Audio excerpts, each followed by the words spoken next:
Bref, au moment de prendre nos congés, on s'était réservé une petite semaine en septembre pour partir en camtar dans des destinations touristiques où l'afflux de touristes serait moins important qu'en période estivale. C'était plutôt un bon plan, mais quelque chose d'inconscient nous retenait de partir l'esprit si libre. Un truc difficile à comprendre ce que ça pouvait être. Qu'est-ce qu'on aurait sur la conscience qui pourrait nous empêcher de profiter pleinement de nos vacances ? Du coup, on a réfléchi pour profiter de la semaine. Le plan était plutôt bien calculé, comme ça on se garde 2 jours de travaux pour bonne conscience. Bon, on se garde 3 jours de travaux et on part un grand week-end. Ah ouais mais attends, mais ça sert à rien d'avoir pris des congés en septembre pour partir le week-end. C'est vrai ça. Du coup on a 5 jours de travaux. Par chance, le père de sucre avait 5 jours de dispo exactement dans les mêmes dates, alors j'ai blindé le programme. Lundi, on s'occupe du mur au niveau de notre future chambre. Le projet c'est de refaire une face propre en pierre récupérée de la suppression de notre ancien mur, et ensuite on cale des pierres sous la poutre qui nous barre le passage, et paf, on la tronçonne parce qu'on est des oufs. Le mardi, on finit ce bout de mur propre et on coffre pour faire une race de mur propre nickel avec une belle chape des familles. Bah attends petit chat là, je suis en train d'enregistrer ma voix off. Et je disais, le mercredi on est chaud, et en parlant de chaud, on fabrique les ossatures le matin et on remplit d'un béton de chaud chanvre l'après-midi. Tellement motive que le jeudi on finit si c'est pas fini et on se lance dans le solivage bois au-dessus de la voûte pour remettre à plat le sol, au moins les muralières. Le vendredi, on finit ce solivage et le soir, on s'arrache en Franche-Comté pour remonter le papa de sucre, et lui remonter un peu aussi, car en fait on vient de là-haut. Ce programme était-il trop blindé ? Perso, je pense c'est jouable, et la question elle est vite répondue dans les prochains épisodes et un peu dans celui-ci. Mais ça c'est après le générique.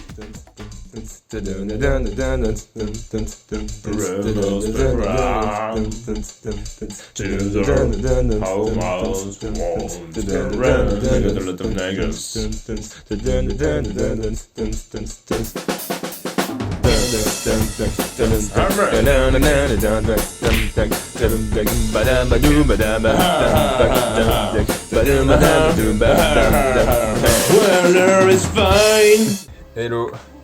Petite ambiance du soir, contre-jour là sous un petit halogène de chantier. On a fini toute cette partie maçonnerie là pour le moment. Il manque encore les joints derrière, mais les joints on les fera tout d'un coup avec d'autres parties, mais ça viendra plus tard. Oh. Je t'évite bien. Oh.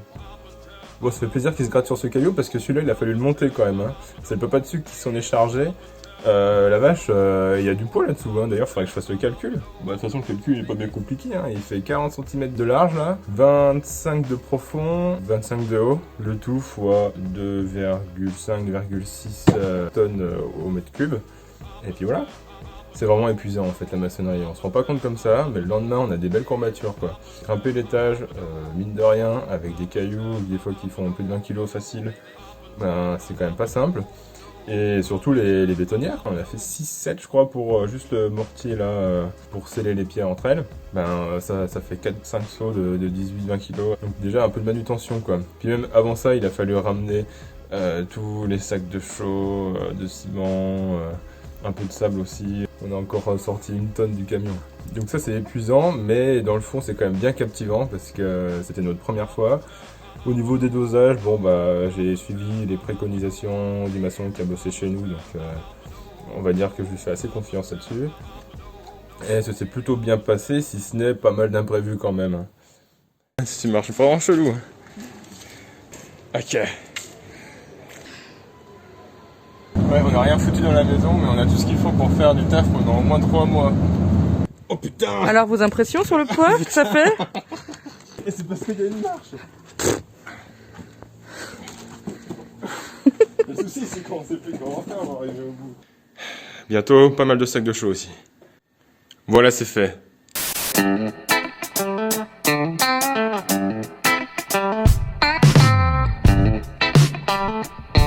a l'air vachement intéressant.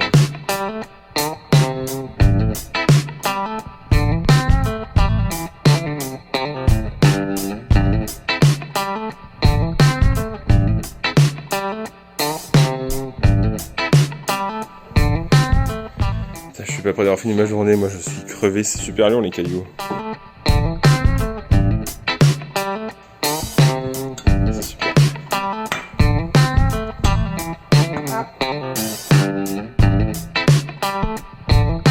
Ah oui, petit moment un peu tendax là. La race du mur, pour qu'on puisse la faire correctement, il faut redécaisser, sachant qu'on a déjà décaissé une première fois dans l'épisode 5 je crois, une deuxième fois dans l'épisode 7. Et à l'époque, il n'y avait pas encore le plafond tombé au-dessus du salon, donc c'était pas bien grave pour la poussière, mais en moins de 2, toute la poussière qu'il y a, c'est pas possible quoi. Et deuxième chose, entre le mur qui est là et la chambre, il y a 80 cm de dénivelé, faut les franchir. On n'avait pas trop repensé à ça, et du coup, on est venu à incruster les marches dans l'épaisseur du mur. Sauf que par rapport aux cailloux que j'avais imaginé qu'on utiliserait, finalement, c'est ceux les plus beaux, les plus gros qu'on finit pour les marches. Donc il a fallu remonter pas mal de caillasses. Enfin bref, en gros, ça nous a repris une journée, quoi. Ça envisage du bon pour la suite, ça, au niveau timing.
Une fin de journée, c'est des gros cailloux.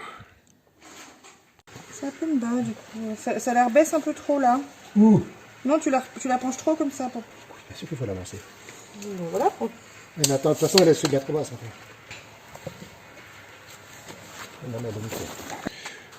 Bon, on a refait les 2 dernières marches parce que la contre-marche était en dévers et en arrivant au-dessus, on se rendait compte que c'était hyper casse-gueule parce qu'elle paraissait beaucoup moins large qu'elle ne l'était.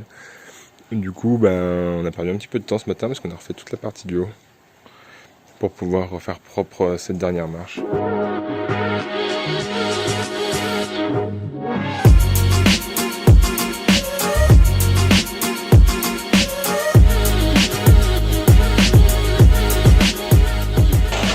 J'ai fait mon premier mortier tout seul et ça a été un peu de la soupe, c'était un peu la cata. Du coup, je vais refaire une bétonnière un peu de mieux, mais on a quand même pu utiliser ce qu'il y avait. Mais putain, c'est pas simple, parce que la dernière gouttelette de flotte, c'est elle qui peut rendre le tout bien liquide quand tu t'es pas rendu compte avant, quoi. C'est la merde. Mais c'est vachement intéressant et je suis hyper content de faire du ciment. Non, c'est pas du ciment puisque c'est de la chaux, mais il y a quand même un petit fond de ciment. Bref, je suis trop content.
c'est reparti, en plein travaux, il faut aller faire des courses parce qu'il manque des choses quoi.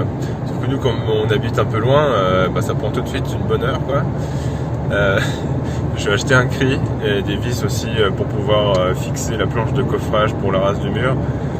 Le cri, simplement parce qu'on a cassé celui du Doblo. Parce qu'en fait il porte pas suffisamment. Une charpente, je pensais que ça faisait pas plus de 600 kg moi.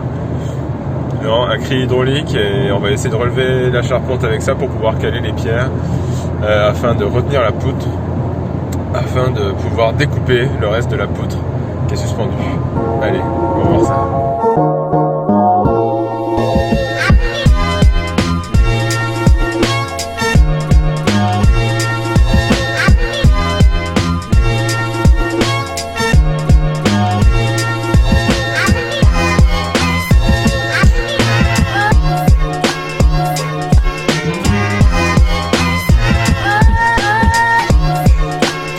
Place.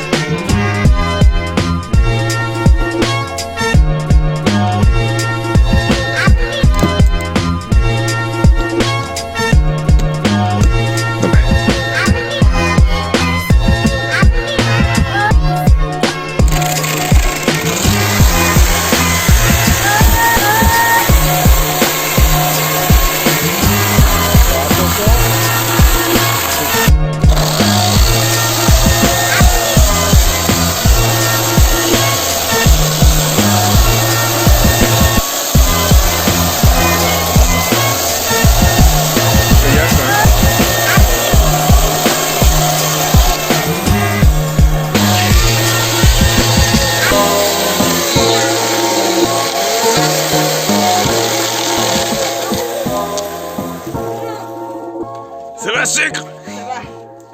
Et ben voilà. Alors, Putain, elle était quand même bouffée en profondeur, on se rend pas compte, hein, regardez-là. Et là, elle est nickel ici. Ah bah ça y est, le passage est libre. Ah, ça y est, c'est ceux qui tentent les escaliers. Alors comment qu'ils se descendent?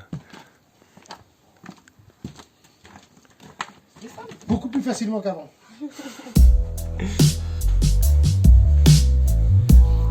Allez, on est prêt à y aller, je suis impatient.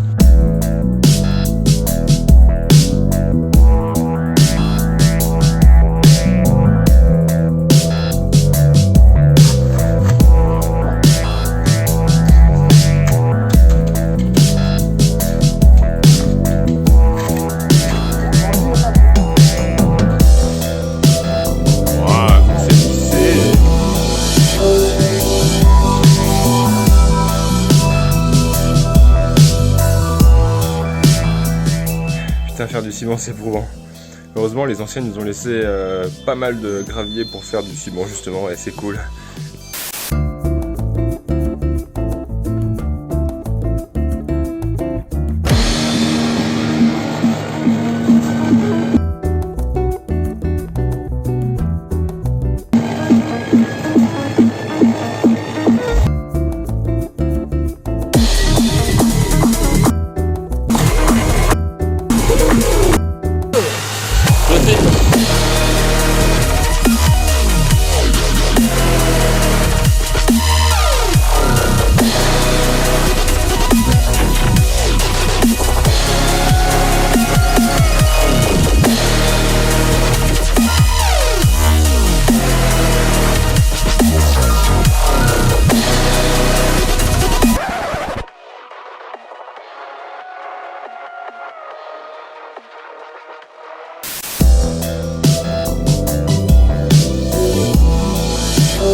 Bon du coup la maçonnerie c'est fait pour le moment. Du coup dans la suite du programme c'est béton de chaud-chanvre en isolation. On a fait un test sur 2 petits pans de mur là et c'est censé être répliqué sur de la plus grande surface après coup. Mais ça du coup c'est le sujet de l'épisode 13 j'avais dit. 13 petits chats? Ouais je crois que c'est 13. Bref, ciao.